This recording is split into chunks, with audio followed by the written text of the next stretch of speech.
오늘 은혜 받으실 말씀을 함께 같이 보도록 합니다. 에베소서 5장 22절에서 28절 말씀입니다. 에베소서 5장 22절에서 28절 말씀. 22절은 남자분들, 23절은 여자분들 해갖고 28절까지 교독하시면서 28절을 합독하겠습니다. 먼저 남자분들이 22절 같이 읽습니다. 시작. 아내들이여 자기 남편에게 복종하기를 주께 하듯하라.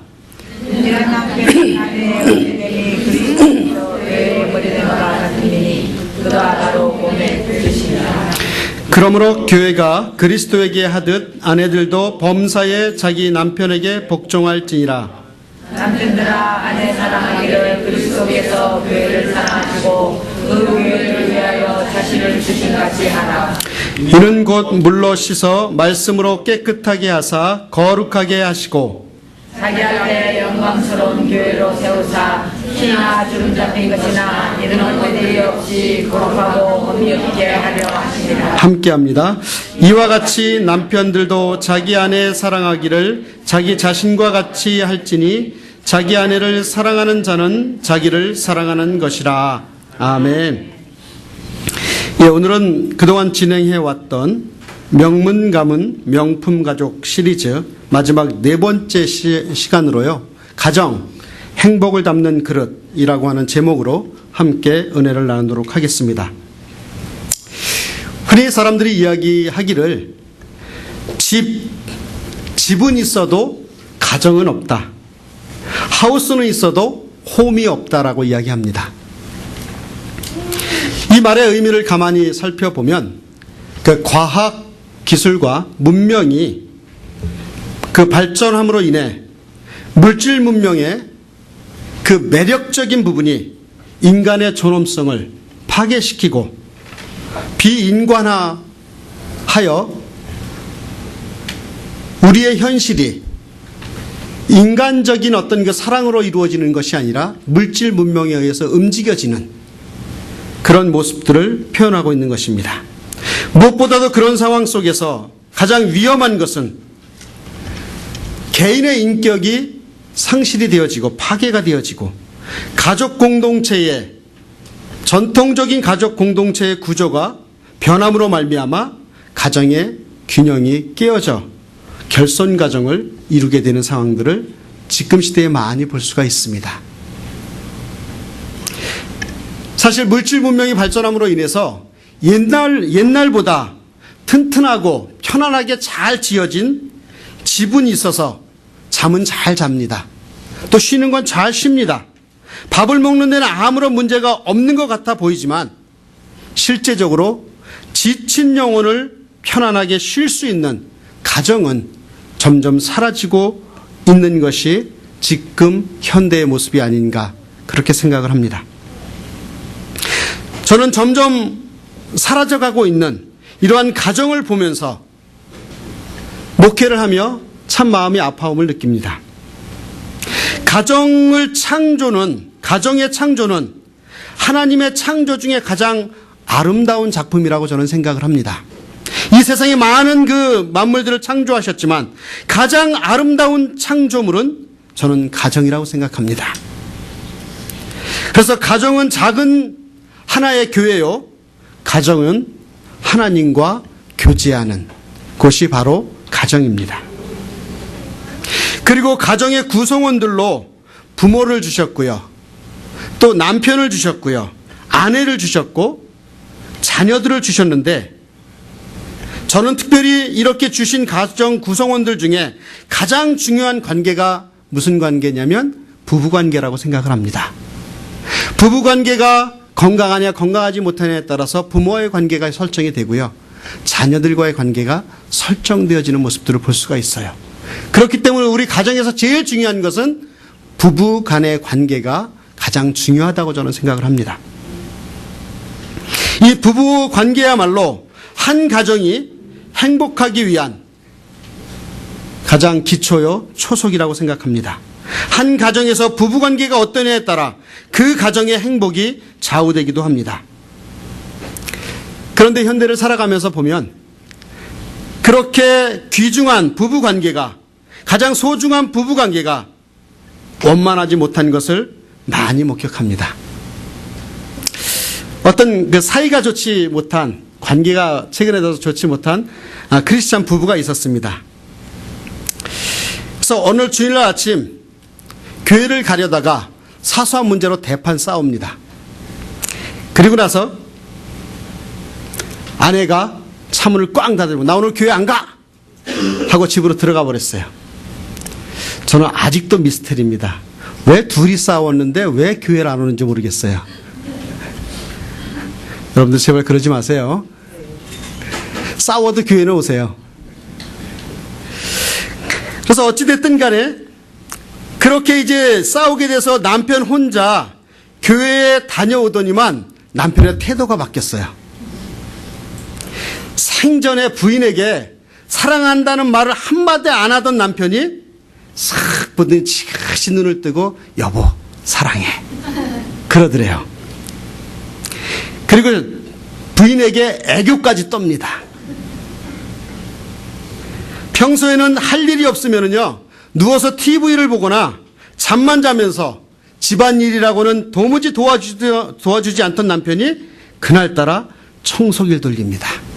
설거지를 합니다. 그 모습을 본 부인이 속으로 그렇게 이야기합니다. 아, 저 인간이 왜 이래? 그래서 부인이 곰곰이 생각하다가 어제 주일 목사님의 설교에 영향을 받아서 그런가 보다, 은혜를 받아서 그런가 보다라고 생각을 했어요. 그래서 부인은 너무나 고마워서 과일 바구니를 사들고 목사님을 찾아가요. 그래서 딱 인사합니다. 목사님 고맙습니다. 어제 목사님의 설교가 아주 좋았었나 봐요. 은혜되었나 봐요. 우리 남편이 바뀌었어요. 혹시 목사님 어제 설교 제목이 아내를 내 몸과 같이 사랑하라 아니었나요? 그러자 목사님이 고개를 설레설레 흘면서 이렇게 대답합니다. 아닌데요. 내 원수를 내 몸과 같이 사랑하라 그랬는데요.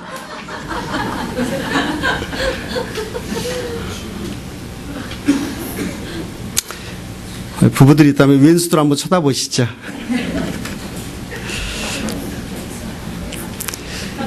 이러한 시대에 살고 있는 우리들에게 오늘 본문에서는요 부부관계가 어떠해야 되는지를 말씀해주고 있습니다. 제가 이번 시리즈를 마치면서 마지막 설교의 포인트를 부부관계에 둔 이유가 있습니다. 처음에 제가 말씀을 드렸듯이 이 세상의 많은 가족관계들 중에 가장 중요한 게 부부관계라 그렇습니다. 거기에서 모든 행복과 불행이 출발하기 때문에 그렇습니다. 오늘 성경에서는 우리 부부관계를 어떻게 이야기하고 있을까요? 첫 번째, 남편과 아내의 관계는 그리스도와 교회와의 관계와 같다고 이야기하고 있습니다. 23절 말씀을 같이 읽을까요? 시작. 이는 남편이 아내의 머리이니 그리스도께서 교회의 머리됨과 같으니 그가 바로 몸의 구주시니라. 자, 이 말씀을 풀어서 여러분들에게 말씀을 드리면 남편과 아내의 관계를 알려면은요 그리스도와 교회의 관계를 알아야 합니다. 반대로 그리스도와 교회의 관계를 알려면 남편과 아내의 관계를 알아야 한다고 하는 얘기죠. 그리스도와 교회와의 관계가 어떤 관계죠? 신학적인 말로 언약 관계입니다. 약속의 관계이죠. 언약 관계입니다. 그리고 마찬가지로 남편과 아내의 관계도 저는 언약 관계라고 생각을 합니다. 그래서 우리는 결혼할 때 그 언약의 증표로 뭐를 껴요? 이렇게 반지를 끼죠. 그래서 남편과 아내의 관계는 언약 관계입니다. 그리스도와 교회의 관계도 역시 언약 관계입니다. 그리고 특별히 성경은 하나님과 우리와의 관계도 언약 관계라고 이야기하고 있어요. 약속 관계. 그래서 무엇이라고 말씀을 하냐면 언약을 통해서 너는 내 백성이 되고 나는 너희 하나님이 된다라고 그렇게 이야기하고 있습니다. 이것이 구약 성경에서나 신약 성경에서 중요하게 취급되는, 다루어지고 있는 언약 사상입니다. 마찬가지로 오늘 본문에서는요 부부관계와 그리스도와 교회와의 관계도 언약의 관계라고 하는 것입니다. 그런데 여러분들 잘 들어보십시오. 중요한 거는요, 이 언약의 관계가 끝까지 가면 괜찮아요. 근데 이 언약 관계가 깨질 때도 있다고 하는 것이에요.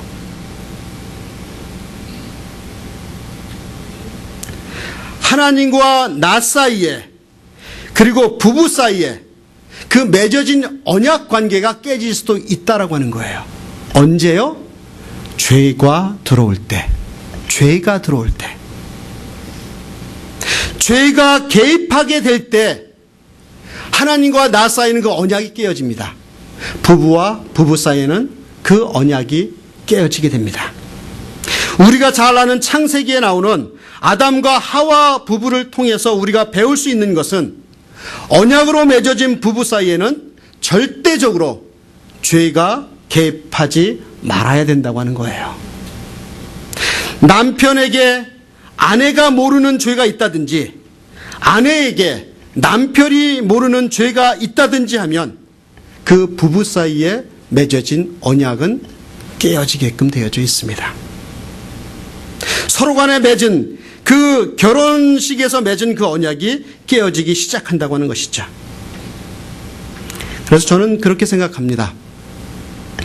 우리 가정의 행복과 부부의 사랑을 이루기 위한 성경적인 첫 번째 조건은 뭐냐면 서로에게 죄를 숨기지 않아야 된다고 하는 거예요.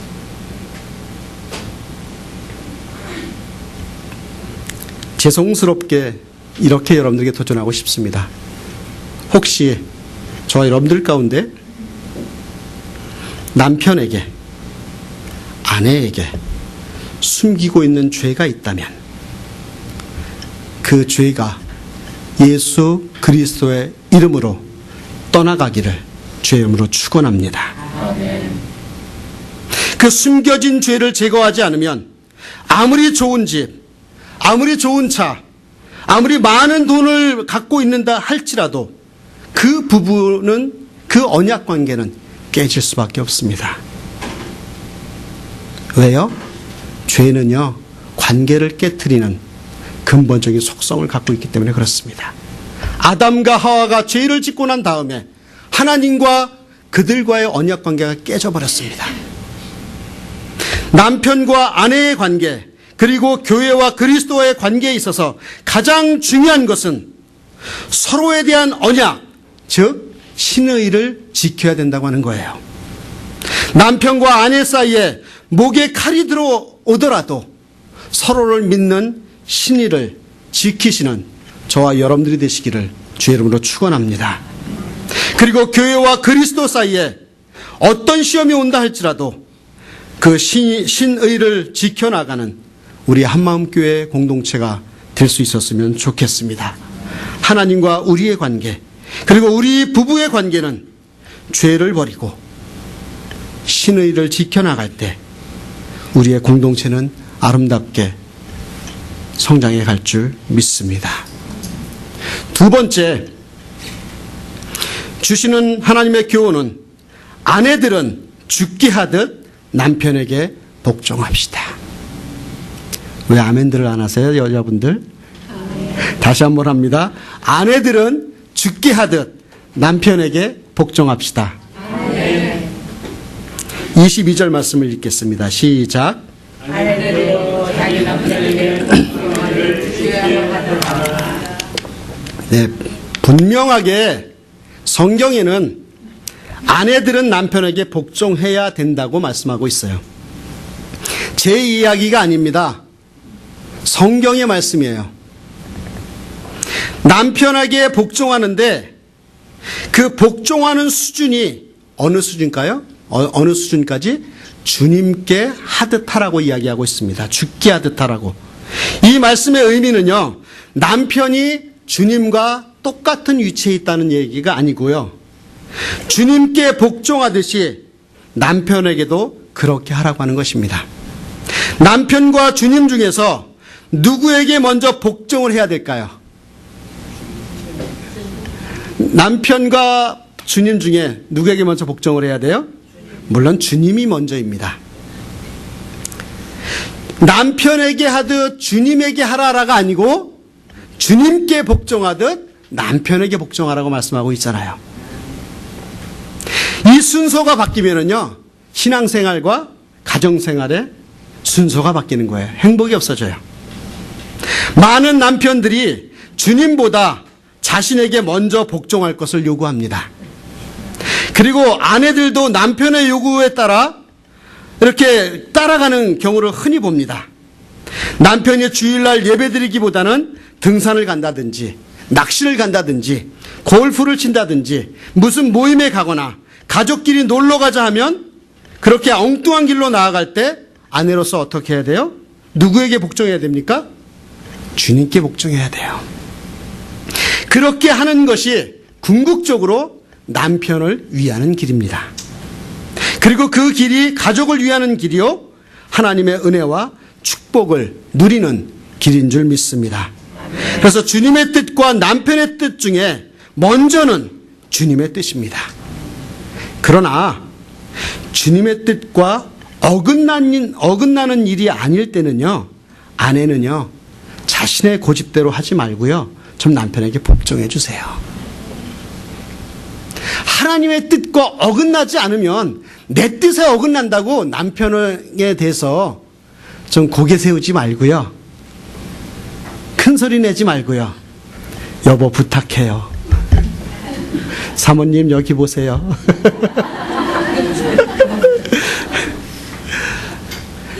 좀 복종하세요. 복종해 주세요, 남편에게. 아내가 남편에게 복종해야 하는 이유를 분명하게 23절에는 이렇게 설명하고 있습니다. 이는 남편이 아내의 머리됨이 그리스도께서 교회의 머리됨과 같음이니 그가 바로 몸의 구주시니라. 주님께서 교회의 머리가 되시듯 남편은 아내의 머리이기 때문에 우리는 순종하고 복종해야 될 줄 믿습니다. 몸이 머리를 움직이는 것이 아니라 머리가 몸을 움직이게 하는 것이죠. 마찬가지로 교회도 머리이신 주님이 교회를 움직이시는 것이지 몸된 교회가 머리이신 주님을 조종할 수는 없을 것입니다. 남편과 아내도 마찬가지죠. 남편은 아내의 머리입니다. 머리인 남편이 아내를 움직이는 것이 성경에서 이야기하고 있는 가정생활의 기본입니다. 하지만 요즘은요, 사회가 여권신장이다 해서 여자들은 점점 세지는 것 같아요. 강해집니다. 그런 반면에 남자들은 약해져요. 절 보니까 그래요. 나이를 먹으니까 우리 집사람이 세져요. 제가 약해지고요. 제가 집니다, 요새. 전혀 못 믿으시네. 그래서 남자가 여자에게 복종하는 시대가 돼버리는 것 같아요. 그 조선시대에요, 이런 예화가 있습니다. 임금님이요, 신하들에게 아내의 말을 잘 듣는 남자는 빨간 깃발 쪽에 쓰고요, 또 아내의 말을 잘 안 듣는 남자는 노란 깃발에 쓰라고 명령을 내렸습니다. 그랬더니 총 50명 중에서 빨간 깃발에 선 사람이 49명, 아내의 말을 잘 듣는 사람이 49명, 그 다음에 단 한 명만 노란 깃발에 섰답니다. 깜짝 놀란 임금님이 그 신하에게, 아니 당신은 어떻게 아내의 말을 그렇게 잘 안 듣습니까? 라고 이야기를 했어요. 그랬더니 신하가 하는 얘기가, 오늘 아침에 나올 때요, 아내가요, 사람이 많이 모이는 곳엔 가지 말라 그랬어요. 그래서 이곳에 섰다고 합니다. 이 수준 높은 조크를 이해가 되십니까? 여러분, 성경에 사라는요, 자기 남편 아브라함에게 대해서 뭐라고 불렀는지 아세요? 주라고 불렀어요. 주인이라고. 그 말은 당신은 나의 주인이고 나는 당신의 종입니다라고 하는 뜻입니다. 종은 주인이 하자는 대로 하는 것입니다. 그래서 저는 여기에 앉아있는 우리 아내들에게 제가 부탁드립니다. 오늘부터요, 남편에게 예만 한번 잘 해보세요. 진리에서 어긋나는 일이 아니라면 무조건 예하십시오. 불만 있으세요? 순종해서 큰일 날 일이 아니면 예하십시오. 좀 누워서 귀찮게 물 떠오라고 시켜도 그냥 좀 예해 보십시오. 좀 마음에 안 드는 일을 시켜도 예하십시오.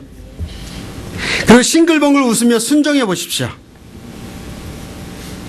아마 그런 가정이 오늘 설교의 제목과 같이 행복을 담는 그릇이 될 줄 믿습니다. 아마 이쯤 되면 우리 남편들이 속으로 그럴 겁니다. 옆에 거봐. 당신 목사님 말씀 잘 들어. 당신을 향한 말씀이니까. 그리고 앞으로 내 말 잘 들어야 돼. 그런 마음이 혹시 생길 수도 있겠어요. 그러나 기대하십시오. 우리 자매님들. 다음 말씀을. 세 번째로 우리가 가정에서 지켜야 될 부부간의 원리 중에 하나는 남편들은 그리스도께서 교회를 사랑함 같이 아내를 사랑합시다. 자, 남편들 우리 아멘 하십시오. 자, 남편들은 그리스도께서 교회를 사랑함 같이 아내를 사랑하시길 주의 이름으로 축원합니다. 25절 말씀을 같이 읽겠습니다. 시작. 남편들아 아내 사랑하기를 그리스도께서 교회를 사랑하시고 그 교회를 위하여 자신을 주심같이 하라. 예. 아내 사랑하기를 그리스도께서 교회를 사랑하시고 그 교회를 위해 몸을 주신과 같이 아내를 사랑하라고 이야기하고 있어요. 근데 다른 나라 사람들은 제가 잘 모르겠고 우리 한국 분들은 남자분들이 은근히 아내들을 무시하는 경향이 있어요. 내가 봤을 때 아내가 더 똑똑한 것 같은데 아내를 좀 무시하는 경향이 있습니다. 많아요? 어느 부부가요 사이좋게 등산을 했습니다. 그래서 힘이 든 아내가 남편에게 업어달라고 합니다. 그 업어달라는 아내를 보고 차마 남자 체면에 안 된다고 말은 못하고 이제 용기를 내서 남편이 아내를 업고 갑니다. 그렇게 업고 가는 중에 아내가 남편에게 이렇게 이야기합니다. 여보, 나 무겁지? 나 무거워? 그러자 남편이 말합니다. 그럼 무겁지. 머리 돌이지. 얼굴 철판이지. 간덩이 부었지. 얼마나 무거운데. 화가 난 아내가 꾹 참습니다. 꾹꾹 참아요. 그리고 잠시 후 땀을 뻘뻘 흘리며 남편이 아내를 내려놓더니 남편이 한다는 얘기가 이제 내가 당신 업어줬으니까 당신이 나 업어줘. 보채는 겁니다. 자기 업어달라고. 힘들어 죽겠는데. 그 보채매 어쩔 수 없이 아내가 끙끙거리며 남편을 업습니다. 그래서 좀 걸어가요. 등에서 남편이 묻습니다. 여보, 난 가볍지? 그러자 아내가 대답합니다. 그럼 가볍지 당신. 머리 비었지. 허파에 바람 들었지. 버릇 없지. 양심 없지. 쓸개 빠졌지.